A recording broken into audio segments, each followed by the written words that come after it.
is CTV News. Good evening and thank you for joining us. A series of viral videos showing wheel boots being placed on vehicles in a Windsor parking lot has sparked a heated debate online. We will have that story in a moment. But first, in Essex tonight, the mayor says she's been cleared of complaints to the Integrity Commissioner. I acted with integrity. I told the truth. I followed the rules. And I will always be an elected official who speaks frankly with my constituents. Town of Essex Mayor Sherry Bondi says 2 code of conduct complaints were made over her comments on the green bin program. Earlier this year, the county faced scrutiny over costs tied to the program. Bondi says her comments and social media posts explaining why she did not vote with the majority of council was reported to the commissioner.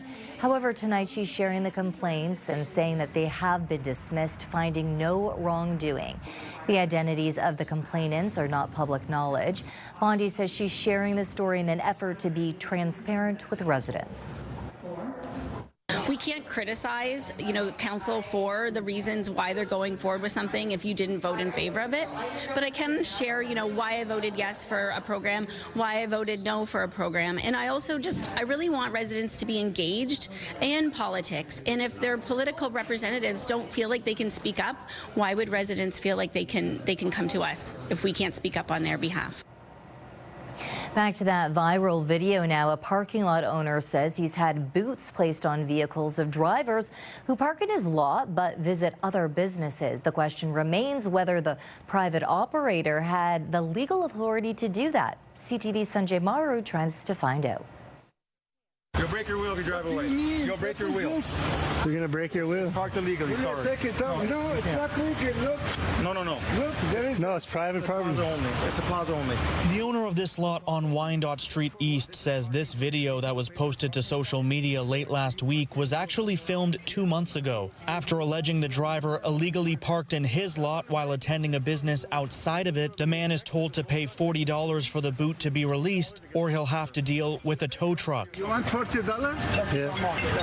Okay, take 40. Separate videos uploaded to a Facebook account called Spotted in Windsor show the response from police is varied. Some in support. We didn't park on the road. Yeah. And some against. You have zero authority. You can tow vehicles, sure. Tickets, wheel locks, zero. Every cop before you guys said it was fine. So It's not. The videos have gone viral throughout Windsor, and the reaction has been mostly negative, targeted at Mohammed Shams, who has owned this lot for nearly 2 decades. It's not about charging or booting a vehicle. It's more about protecting the tenants' rights. The tenants have the right to enjoy what they've leased. They are secured these parking spots. So we've exhausted all means over the 18 years. Those means, he says, have included everything from asking people to move their vehicles to calling for tows. But Shams says tow trucks can take up to 2 hours to arrive, and by then, many drivers are already gone. It's why he points to a wheel boot that can be immediately unlocked upon payment as an easier option. The signs say clearly zero tolerance. I was actually thinking I was doing a kind gesture. You're booted, but I had a rule.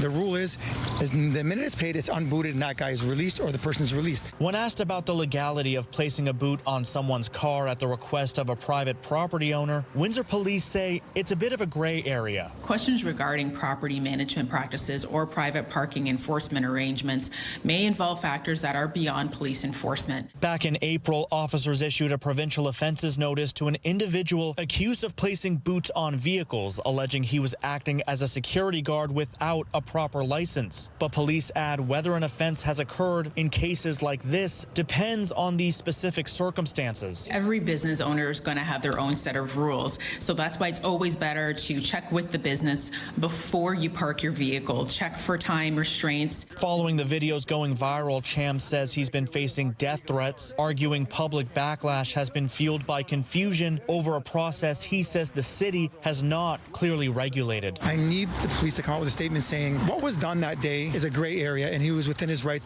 Sanjay Maru, CTV News. A Windsor man is tonight behind bars for participating in a terrorist group. Seth Bertrand was sentenced this morning to 9 months in jail, even though the prosecutor wanted to send him to prison. Here's CTV's Michelle Molesky. Seth Bertrand, seen here during his trial in 2024, was convicted to one charge of participating in a terrorist group. Although his online application was rejected and he never did anything for the Atomwaffen division, Bertrand's actions were enough to land him in jail for 9 months. Terrorism offences are serious. They strike at fundamental Canadian core values, and I think this was an important case, an important decision. Mr. Bertrand's conduct was truly significantly lower than anyone else we've ever seen sentenced under this section, and I think her sentence reflects that. In 2021, Bertrand was terrorizing a same-sex couple in Windsor by throwing bricks at their home and car, and he threw a clutch through the front window of the former WeTrans support office. While police investigated those actions, they found the Atomwaffen application. Bertrand would later tell undercover officers he agreed with their desire to do something to further white supremacy. He did some of the stupidest things on earth, and quite frankly, he's lucky he was caught, because if he wasn't, who knows what else he would have done.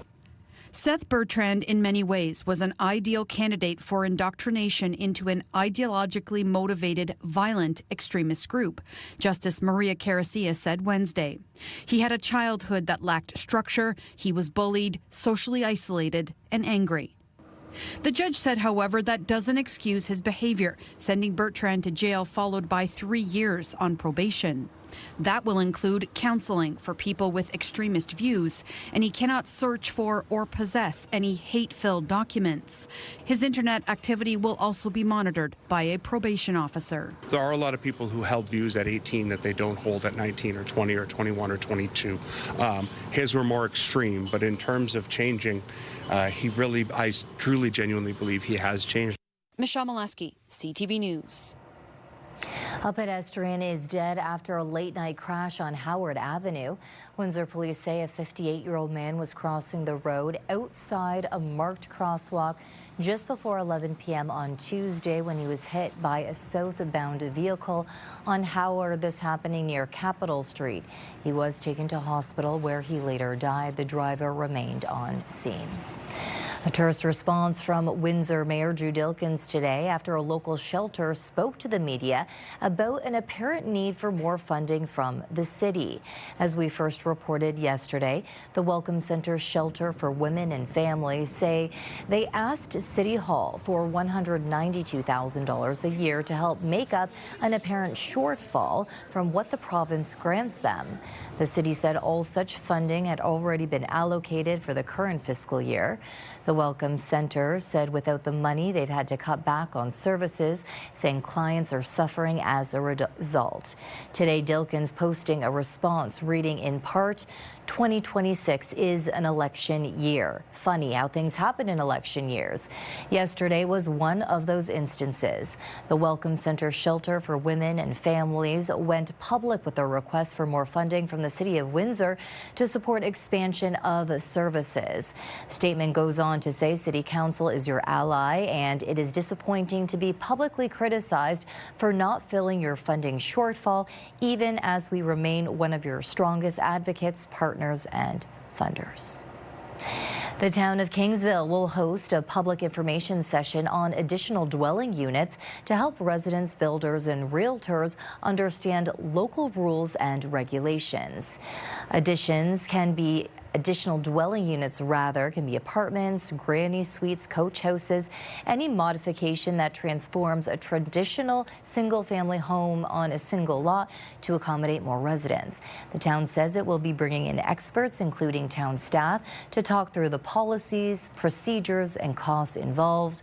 It will take place Thursday at 6 p.m. at the Grovedale Arts and Cultural Center. A new riverfront lookout with a front row view of the Gordie Howe International Bridge is now opened in Windsor's West End. The new community pier in Sandwich Town is being touted as both a gathering space and, as CTV's Chris Campbell reports, a lasting legacy of the bridge project itself. The newest view of the Gordie Howe International Bridge now comes from out over the Detroit River itself. The new Bejagoa-Wick Pier officially opened Wednesday at the foot of Mill Street in Sandwich Town. It's a really big day for the community. You know, being a port, we often and fairly and rightfully get accused of blocking access to the water. It became a high priority for the Windsor Port Authority Board to open the access to the water, invest in our waterfront, make the waterfront an attractive place for leisure, for peace, for solace. The publicly accessible pier stretches roughly 40 feet over the water and includes benches, lighting, Indigenous interpretive features, and space for fishing and reflection. Port Windsor says the project was designed to reconnect people with a waterfront long dominated by industry and shipping operations. What's unique about this is the West End doesn't get this normally. The name Bejagoa-Wick was chosen with support from Caldwell First Nation and Walpole Island First Nation. It roughly translates to where waters come together. These were the original roadways for our people. We didn't have roads that we have today, so we used the water to traverse for trade, for visiting, and it's important to recognize that these waters are sacred. They carry life, they sustain life, and that's super important to us culturally, but also from a physiological standpoint as well. Officials say the pier was designed in consultation with First Nations communities, including a unique cantilever design that avoids driving steel pilings into the riverbed. The project cost roughly $2.5 million, with nearly $1 million coming from the Gordie Howe International Bridge Community Benefits Plan. The Gordie Howe International Bridge team is thrilled. For Windsor Harbour Master Peter Barry, who is retiring later this year, the project is especially meaningful. For 17 years, I worked in partnership with the community to make a difference, and now to be able to leave this behind for them, absolutely special. Officials hope the new pier becomes both a signature viewing spot for the Gordie Howe Bridge and a symbol of Sandwich Town's ongoing revitalization.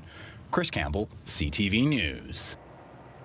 Lights, Camera, Action, a new youth-focused film initiative, is bringing cameras and jobs to Windsor this summer. I'm so happy you're all here, so thank you very, very much. Content creator firm BuzzFlix announced plans today to film 4 family-friendly projects in the city, including one set inside a fictional high school with scenes shot at Walkerville Collegiate. The productions are expected to create paid opportunities for young filmmakers to work alongside industry professionals with an overall Ontario spend of around $8 million. The kids have written the movies, they're directing the movies, they're the cinematographers on the movies, the editors, every job on the film, and I joke except paying for it all, which is what I do, every job on the film is done by current students. And then the other step we thought, well, you know, we're bringing kids from all over Southern Ontario to Windsor. We've got 70 of them coming here for the summer. CTV meteorologist Julie Atchison has your full weather details coming up in 2 minutes' time. Consumer confusion still ahead. Maple washing is on the rise and hurting Canadian businesses in the process. Julie joins us now for a detailed look at your extended forecast. Julie. Thanks so much, Stephanie. Getting cool out there tonight. 22 degrees. That was not reached through the day today, but overnight last night we had the cold front come through and bring us a cool, fresh, more spring-like air mass. So we had these summer-like conditions over the weekend where we were sweating it out in that heat warning. Contrast that with today and temperatures are dropping off. Now, as we head into tomorrow, we have lots of sunshine in the forecast, high pressure building in. That's why the skies are nice and clear, and temperatures overnight dipping down between 5 and 6 degrees. So in terms of Essex County's weather overnight, not expecting anything. I mentioned the clearing conditions as high pressure takes hold, and that high will be with us for Thursday.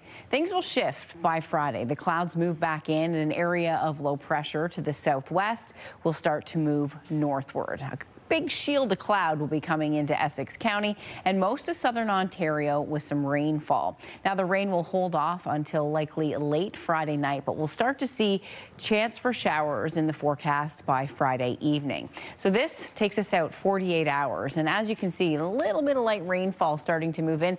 This won't be hitting the ground. However, that's the moisture that's moving in from the south. So by Friday night, the chance for rain. Saturday looks quite wet, and then Sunday, just the chance for showers. showers. I know folks are wanting the warm temperatures to return. Good news, the extended forecast models are indicating a warm-up coming our way next week and perhaps a bit of a blocking pattern. So an omega block looks to develop in the extended forecast models. And what that means, it's the letter omega in the upper atmosphere, but we look to be on the very dry and warm side of that. So that means, yes, beautiful conditions as we head toward midweek. Thursday looks good. Gorgeous tomorrow. 18 degrees into the afternoon. That's a perfect spring day. Over the weekend, we have the showers coming in, our Enercare forecast. 20 degrees on Saturday with showers, and again, more of a steady all-day rain. Then on Sunday, mainly cloudy with a 40% chance of rain at 22. We'll hit 25 on Monday with a mix of sun and cloud, and that's our heat up coming Tuesday into Wednesday. Daytime highs from 26 to 27. So it's cool out there tonight. Cool conditions right across the county. As we head into tomorrow, though, we have sunshine in the forecast and a beautiful Thursday afternoon on the way. Stefanie? A federal agency is reporting an increase in complaints about something called maple washing. It's when retailers and producers try to make their products appear to be 100% Canadian made or grown in order to appeal to the growing Buy Canadian movement. CTV's Abigail Beeman looks at the data shared with CTV News. Do you tend to look for origin on what you buy? Yes, I do. I try to get Canadian. Trade tensions with the U.S. have many shoppers looking to buy Canadian where possible, and they tell us they don't appreciate attempts to maple wash. People are trying to sort of vote with their dollars when it comes to what they want international policy to be. It's not fair. It's not right. I want to know where it's coming from. The Canadian Food Inspection Agency says complaints about maple washing are on the rise, 400 since the start of 2025 when the trade war heated up. Classic situations of false representations or misleading advertising. Joey Zukran is one of the lawyers behind a yet-to-be certified class action lawsuit taking aim at a string of stores with examples like a maple leaf beside a can of soup that says product of USA and tomatoes advertised as a product of Canada that say product of Mexico. The allegations in the lawsuit are clear that this was done to attract or touch on the sensitivity that many Canadians have shopping, especially in these times. Not all products at Canadian grocery stores are even required to have their country of origin listed. There's no official logo for Made in Canada, and according to the CFIA's own website, a maple leaf on a product doesn't necessarily mean it's Canadian. We need stronger penalties. We need greater enforcement. In addition to consumer confusion, this entrepreneur lecturer says maple washing is unfair to Canadian suppliers who can lose business in the process. Some kind of a certification mechanism would help. Of the big retailers, only Sobeys and Loblaw responded to a CTV News request by deadline. Both acknowledged some isolated incidents they say they worked quickly to fix. Loblaw companies were slapped with 2 of the 7 fines the CFIA handed out. Abigail Beeman, CTV News, Ottawa. Many children like to play video games, and they may do it on their own tablet or computer or maybe even a smartphone. While many games can be downloaded and played for free, some allow you to purchase add-ons that, if you're not careful, can really add up. CTV's Pat Foran has more. Roblox is the best game in the whole entire world. 8-year-old Dominic loves Roblox, an online platform where users play games, hang out with friends, and build their own virtual worlds. The game itself is free to play, but users can buy premium avatar items, tools, and clothing within the gaming universe. Dominic wanted to make purchases and used his grandmother's credit card. Like, how did I get access to her card? Went through her purse. Lynn Ramsbottom of Wasaga Beach says over 2 months she had Roblox charges of $2,000. She doesn't blame her grandson, saying he didn't understand he was spending real money. He said he was sorry, but I don't think he really understands the ramifications of, that kind of money being lost. Ramsbottom reached out to Roblox about the charges, but she was told there were no refunds. When CTV News contacted the company, a spokesperson said the purchases were made through the Apple App Store. These charges cannot be refunded by Roblox. The fact that he was able to find out everything he needed to use the phone and everything was unbelievable. If you have children who play video games, Consumer Reports recommends setting up parental controls and creating passwords to prevent surprise charges. Anytime they go to make an in-app purchase, whether that's for Roblox or literally anything on the App Store, you as the parent would get a notification on your phone that says, hey, your child is trying to make a purchase, accept or decline. Using gift cards for games instead of linking a credit card can also help prevent overspending. Once that gift card credit runs out, no more Roblox, no more whatever. Ramsbottom says she's used the situation to help teach Dominic about money. He says he's learned a valuable lesson. To not spend people's money and to be thankful for what I have. Pat Foran, CTV News.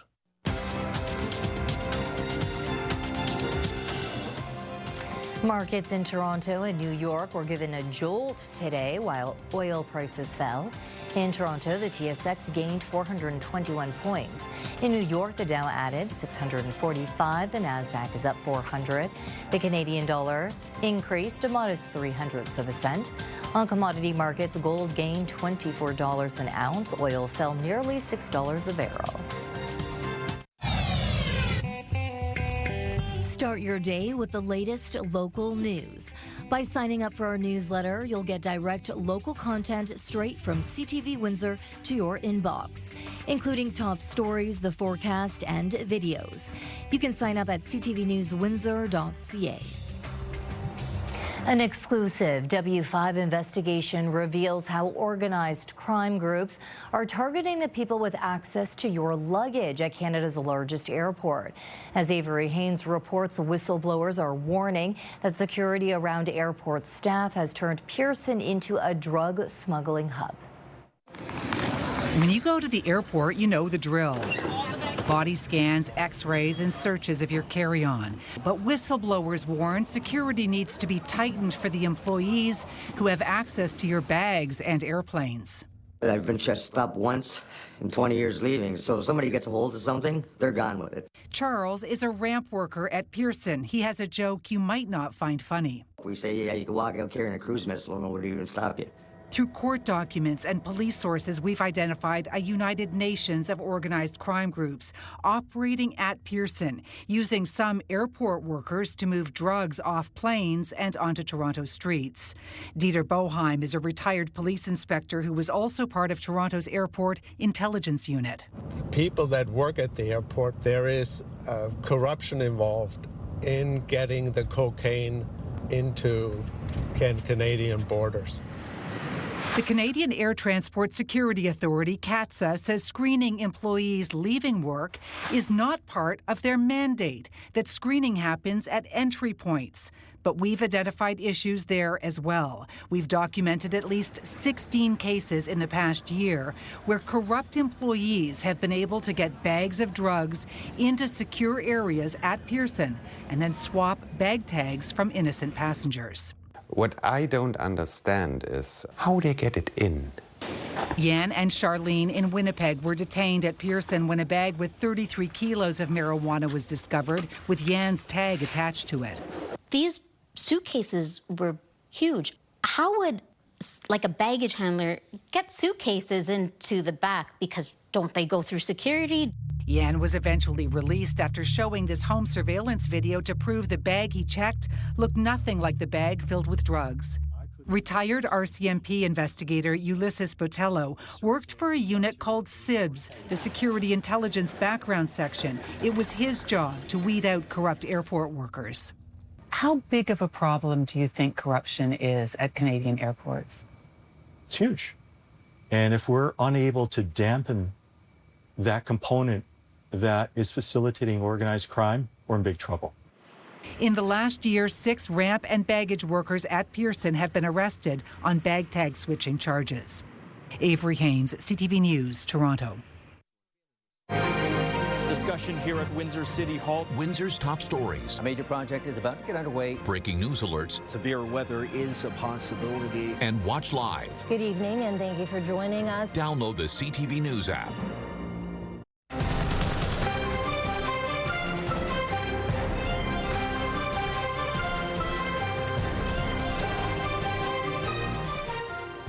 Julie joins us one last time for her exclusive 7-day forecast outlook. Thanks very much to Stefanie. Heading into your Thursday, lots of sunshine, but make sure you have your jacket as you head out the door in the morning. It will be cool first thing. We recover quite nicely to 18 degrees. Friday, clouds roll back in. Friday night rain, Saturday rain, and then Sunday the chance for showers. We heat up next week. A mix of sun and cloud Monday, Tuesday, and Wednesday. Daytime highs between 25 and 27 degrees. So the warmth returns to southern Ontario after, once again, a little cool down and some showers over the weekend. Stefanie, back to you. Okay, thank you, Julie. Finally, today actually marks exactly 94 years to the day that Amelia Earhart took off from Harbour Grace, Newfoundland to begin her solo journey across the Atlantic. In more recent times, a statue erected in the town in her honor was stolen and eventually found in pieces. But as CTV's Garrett Barry tells us, something special happened on this anniversary. With fanfare and a flyover, Amelia Earhart returned to Harbour Grace this morning. As a statue, yes, but also with an impersonator who dropped in on a celebration to mark the statue's return. The second we get a connection and something that kind of puts us on the map, it creates connection, and we're a very strong community. This bizarre saga saw the statue stolen last April, only to be recovered by police in the woods 3 months later. It appeared it was somewhat carefully cut into pieces. The rebuild was unveiled to the public today. There's so many rumors that she was here, she was there, she was thrown away in the water. But at the end of the day, there's impeded under justice, and they located her. We got her back. Clearly, there's a lot of pride here in Harbour Grace. This is the town where Amelia Earhart started her famous non-stop transatlantic flight. It's a piece of world history right here at home. The statue unveiling was streamed into this watch party, met with a standing ovation. It still inspires, according to veteran airline pilot Kim Windsor. I always point out to, do you know what happened there? So, and when I do, everyone is just like, wow, like they just can't believe it. So it's just, like I said earlier, it's a magical place, and it just means so much to me. There have been a few more security measures added to this site, lights and cameras to hopefully ensure Amelia Earhart stays put going forward. Garrett Barry, CTV News in Harbour Grace, Newfoundland and Labrador. That's your news for tonight. Thank you for joining us. See you right back here tomorrow.